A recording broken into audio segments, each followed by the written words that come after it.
প্রিয় দর্শক, আসসালামু আলাইকুম। আশা করি সবাই ভালো আছেন। আমাদের ইতালির লিনানো শহর থেকে কোনো একটি শহরে গিয়েছিলাম বিশেষ কোনো প্রয়োজনে। তো মাঝে বেশ কিছু কৃষি অঞ্চল দেখা যায়। তো যারা মূলত ইতালির বিভিন্ন বিষয় নিয়ে যারা ইন্টারেস্টেড, তাদের জন্য মূলত আজকের এই ভিডিও। তো ইতালির কৃষি অঞ্চলগুলো কেমন সেটি আপনাদেরকে দেখানোর চেষ্টা করবো আজকের এই ভিডিওতে। আশা করি আপনাদের ভালো লাগবে। সাইড দিতে হবে আগে, দেখছেন?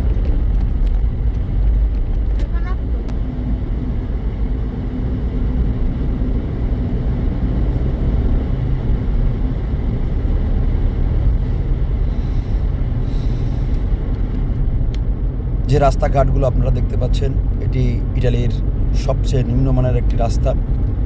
এই রাস্তা তৈরি করতে বেশি খরচ হয় না। উঁচু এলাকা, শুধু পিচ ঢালাই দিলেই চলে।